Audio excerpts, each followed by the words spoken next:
السلام علیکم ګرانو لیدونکو نن راځو په یو نوي ټاپک سره خبرې کوو او هغه ټاپک دی زمونږه مایکروسافټ ورډ ډاکومنټ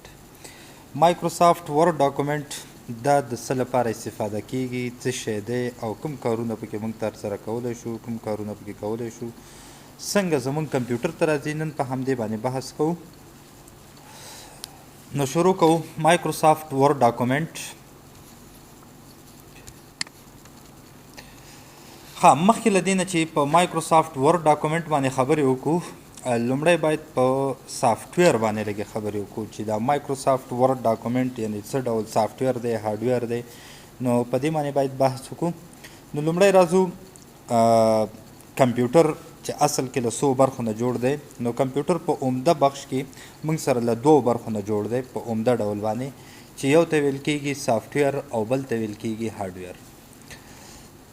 هارډویر اینڈ سافټویر هارډویر د کمپیوټر هر هغه فزیکي وسایل چې په سترګو ښکاري او په لاس لمس شي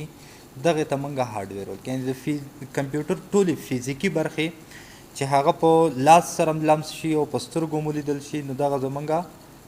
هارډویر برخه ده که هغه کیبورډ دی که موس دی که په کمپیوټر کې داخلي کمې برخې دي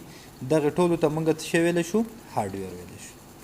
بله برخه موږ سره سافټویر دی سافټویر د پروګرامونو مجموعه ده چې په سترګو ښکاري او په لاس نه لمس کیږي دا یو خاص پروګرامونو څخه جوړیږي چې دغه بیا په سترګو باندې ښکاري خو په لاس یې لمس کولی نه شو یعنې د سکرین په داخل کې موږ کتلی شو دغې ته بیا ویل کیږي سافټویر نو چون زمونږ د هارډویر موضوع نه ده د هارډویر نه تېرېږو راځو د سافټویر ډول ته نو سافټویرونه بیا موږ سره پیژنو چې سافټویرونه په څو قسمه دي نو په لنډ ډول باندې په یو څو خبرې کوو سافټویر په عمده بخش کې موږ سره په 3 ډوله باندې دی په 3 برخو را سره تقسیم شوی دی په بعضې کتابونو کې یا په بعضې سایټونو کې په 2 ډوله ښودل شوی دی چې یو ته سیسټم سافټویر کېږي او بل ته اپلیکیشن سافټویر ویل کېږي خو موږ یې دلته 3 بخشه راخلو یعنې هلته د یوټیلیټي سافټویر چې کوم دی دا د سیسټم سافټویر یوه برخه ګڼي خو په ځینو کتابونو کې بیا په 3 ډوله راغلي دي نو دغه ډولونه یې دي را سره لومړی دی سیسټم سافټویر سیسټم سافټویر هغه سافټویر ته ویل کېږي چې بغیر له دغې سافټویرونو څخه کمپیوټر نه روښانه کېږي یعنې که چیرې سیسټم سافټویر په کمپیوټر کې موجود نه وي ته نشي کولی چې دغه هارډویر په خبرو راولي د هارډویر څخه ګټه واخلي نو دغه هارډویر نه چې ته استفاده کوي او هارډویر په خبرو راولي ته مجبور یې چې دغه هارډویر لپاره ته سیسټم سافټویر انسټال کړي لکه مثال په ډول باندې وینډوز یا نور داسې اپلیکیشنونه دي چې هغه موږ سره سیسټم سافټویر دی اوس که د چا په کمپیوټر کې وینډوز نه وي نو د هغې کمپیوټر نشي کولی چې هغه روښانه کړي د هغې نه استفاده وکړي ګټه یې پرې واخلي نو دغه ډول سافټویرونو ته موږ سیسټم سافټویرونه ویل کېږي چې هغه هارډویر په کار راولي د هارډویر په خبرو راولي په کار راولي د هارډویر لپاره استفاده کېږي دوهم ډول موږ سره اپلیکیشن سافټویرونه اپلیکیشن سافټویرونه هغه سافټویرونو ته ویل کېږي چې د یوزر یعنی استعمالونکي د خپل ځان لپاره استفاده کوي یعنی کمپیوټر کې که سیسټم سافټویر تاسې انسټال کړه کمپیوټر مو روښانه کړه اوس که دا کمپیوټر ته غواړې چې د خپل ځان په ګټه باندې استفاده کړي نو ته مجبور یې چې اپلیکیشن سافټویر ته انسټال کړي مثال په ډول که یو کس دی په کمپیوټر باندې گیم کوي نو دا مجبور دی چې د گیم اپلیکیشن په خپل کمپیوټر کې انسټال کړي که یو کس دی هغه همدغه کمپیوټر د اداري بخش کې استفاده کوي نو د اداري په بخش کې چې کوم سافټویرونه موجود وي اپلیکیشن هغه باید پکې انسټال کړي او کمپیوټر په خپله ګټه استفاده کړي دریم بخش بیا موږ سره یوټیلیټي سافټویر دی یوټیلیټي سافټویرونه دا هغه ډول سافټویرونه دي چې دا کومکي دي یعنې که چیرې مثال منګه واخلو چې وایرس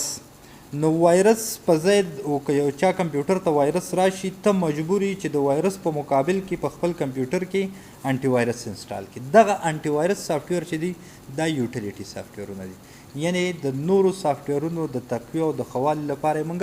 استفاده کوو دغه ډول یوټیلیټي سافټویرونه په بعضې کتابونو کې بیا د سیسټم سافټویر یوه برخه ګرځي هلته هم صحیح دی او که دغسې څوک درته ووایي دا هم صحیح دی اوس راځو زمونږ چون بخش کمپیوټر روښانه دی کمپیوټر نه موږ په خپل ځان لپاره استفاده کوو نو موږ یې سیسټم سافټویر نه هم تیریږو، یوټیلیټي سافټویر نه هم تیریږو. زموږ بخش اوس په اپلیکیشن سافټویر کې دی، ځکه چې کمپیوټر زه غواړم چې په اداراتو کې استفاده کړم، نو زه مجبور یم چې د اداراتو لپاره چې کم زیات اپلیکیشن استفاده کیږي هغه د مایکروسافټ افیس پروګرام دی. مایکروسافټ افیس پروګرام د مایکروسافټ کمپنۍ لخوا نه جوړ شوی دی او خاص کر د اداراتو کې د اداري کارونو د ترتیبوالي او تنظیموالي لپاره استفاده کیږي، چې دا بیا یو خاص پیکیج دی چې دغه لاندې برخې پکې لري. مایکروسافټ ورډ پروګرام دی پکې، مایکروسافټ ایکسل پروګرام دی را سره، مایکروسافټ اکسس پروګرام دی، مایکروسافټ پاور پوینټ دی را سره، چې دا د مختلفو کارونو لپاره استفاده کیږي. مثال ورډ پروګرام چې دی دا د ډاکومنټیشن لپاره استفاده کیږي، لیکنو لپاره، کتابونو د دې وغیره. ایکسل پروګرام چې دی دا موږ سره بیا د حساباتو کې په کار راځي، چې زیاتره د حساباتو د منطقي برخې لپاره، مثال که احمد دومره نمرې ویسي کامیابې که که نه وي ناکامې که دغه بیا منطقي برخې د دې لپاره بیا موږ اکسل زیات استفاده کوو. اکسس پروګرام بیا موږ د ډیټابیسونو لپاره استفاده کوو. همدارنګه پاور پوینټ د خپل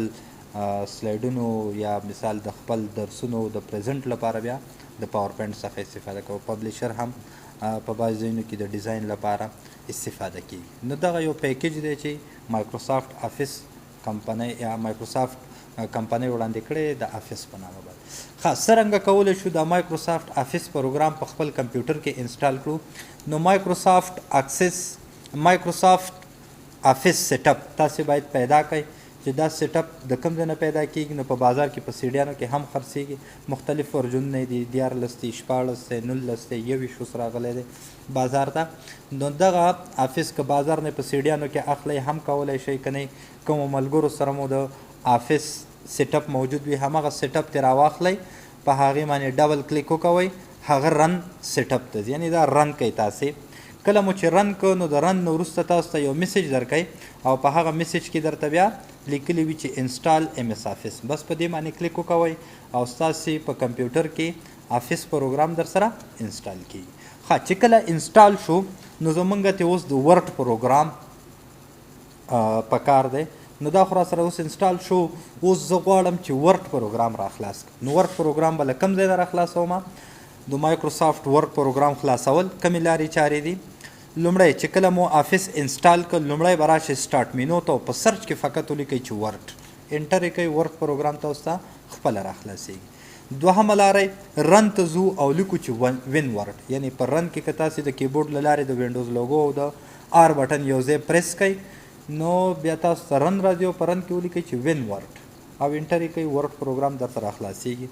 او یا هم درېیمه لارې په سکرین باندې رایټ کلیک وکړئ، یعنې ستاسې ډیسکټاپ چې دی په هغې باندې موس 2 بټنې لري چې یو چپ طرف بلې ښي طرف، نو ښي طرف باندې رایټ کلیک وکړئ، یو مینو درته را خلاصیږي، په هغې کې نیو په نښه کوئ او په نیو کمانډ کې بیا راشئ د مایکروسافټ ورډ په نښه کوئ، په سکرین باندې یو شارکټ راځي او هر کله چې تاسې په شارکټ باندې کلیک کوئ نو تاسو ته مایکروسافټ ورډ پروګرام را خلاصیږي. دا هغه مشهورې لارې دي چې هر څوک یې کولی شي له دغې لارو نه یې را خلاص کړي. نور تقریبا 12 15 قسمه لارې دي چې د هرې لارې نه یې تاسې را خلاصوئ، هغه بیا ستاسې خوښه ده. ښه کله مو چې ورډ پروګرام را خلاص کړو، اوس دا ورډ پروګرام به د څه لپاره استعمالوم، په کوم ځای کې به زه استعمال کوم؟ نو لومړی د لیکنو، کتابونو، مجلو، مکتوبونو، پیشنهادونو او گزارشاتو لیکلو لپاره موږ استفاده کوو. یعنې څومره لیکنه چې ترسره کیږي هغه ټوله لیکنې لپاره موږ د ورډ پروګرام څخه استفاده کوو. دوهم ډول د جدولونو او تصویري کتابونو په جوړولو کې ترې استفاده کیږي. یعنې څومره جدولونه یا تصویري کتابونه چې جوړیږي هغې دپاره مایکروسافټ ورډ پروګرام استفاده کیږي. دریم ډول د املا او ګرامري اشتباهاتو د صحیح کولو لپاره استعمالیږي. یعنې ورډ پروګرام چې په نړۍ کې زیاتره استفاده کیږي د خپلې املا او ګرامري اشتباهاتو لپاره، چې دا تا نه پرېږدي چې ته املایي غلطي وکړي یا ګرامري کم غلطي وکړي، اشتباه وکړي، نو هغه درته په نښه کوي چې دغه ځای کې د املایي غلطي ده او په دغه ځای کې د ګرامري غلطي، نو دې لپاره ډېر زیات استفاده کیږي. خو دغه املایي او ګرامري اشتباهات چې دي دا په 3 ژبو کې صدق کوي، چې یو د هغې نه انګلیسي ده. نو چون زمونږ پښتو، فارسي یا عربي لیکو په دې ژبو کې بیا ګرامري او املایي اشتباهات موږ ته هغه نه نیسي. او څلورم ډول بیا موږ سره د اداري کارونو په ترسره کولو کې تر ټولو عام او مشهور پروګرام یعنی مایکروسافټ ورډ پروګرام چې دی دا موږ زیاتره دفترونو کې چې دی د همدغه پروګرام نه استفاده کیږي او خلک استفاده کوي. ها کله مو چې را خلاص کو اوس پې پوه شولو چې دا د څه لپاره استفاده کیږي نو موږ سره مایکروسافټ ورډ پروګرام ځینې یو څه مهم برخې لري را سره چې هغه فیوچر یا بڼه یا شکل چې دی را سره. لومړی په هغې کې موږ سره د ټایټل بار دی. ټایټل بار موږ سره پاسنۍ برخه ده چې هغه کې هغه عنوان یا تا چې دا کوم ورډ پروګرام را خلاص کړی دا په کوم نوم صفحه وي نو هغه به درته په ټایټل بار کې ښکاري. بل ورسره مینو بار دی چې دغه زموږ هغه کاري څومره کارونه چې ترسره کوو هغه ټول د هغې هغه مینوګانې چې دي هغه به په دغه بار کې را سره. بل کنټرول بټن دی را سره. کنټرولز بټن موږ سره د ورډ پروګرام چې کله را خلاص کو په ښي خوا کې یو درې بټنې دي چې مینیمایز مکسیمایز او د کلوز بټن ده. کویک اکسس بټن د ورډ پروګرام چپې خوا ته موږ سره یو څه بټنې دي چې هغه د سیف د انډو د ریپیټ دی یعنی تاسې کولی شئ چې لاسرسی ورته په چالاکۍ سره یا په ډېر لږ وخت کې هغې ته لاسرسی ولرئ او د هغې کارونه استفاده وکړئ. بله برخه بیا موږ سره رولر دی. رولر خطکشونه دي نو خطکش را سره موجود دی چې ته د کوم ځای نه شروع کوې په کوم ځای باید ختم شي نو د هغې لپاره موږ د رولر نه استفاده کوو. دوهم ډول بل برخه موږ سره سکرول بار دی. سکرول بار دغه صفحه پې موږ ښکته او پورته کولی شو. بل موږ سره د ډاکومنټ ایریا ده. ډاکومنټ برخه ده هغه کاري ساحه چې موږ پکې کار کوو هغې ته موږ د ډاکومنټ یا ډاکومنټ ایریا ویل کېږي. او بله موږ سره سټاټس بار دی یا هغه زموږ ته زموږ حالت راښیي چې تا په دې صفحه کې څو لغاتونه لیکلي څو صفحې در سره موجود دي په څومره صفحه کې موجود دي نو دغه ټول معلومات به موږ سره په سټاټس بار کې راکړي. نو دا د نن ورځې درس هیله ده چې خوښ شوی مو وي. کور مو ودان ډېره مننه خو په اخره کې درنه دا هېر نه شي ورونو چینل ضرور سبسکرایب کړئ. کور مو ودان ډېره مننه.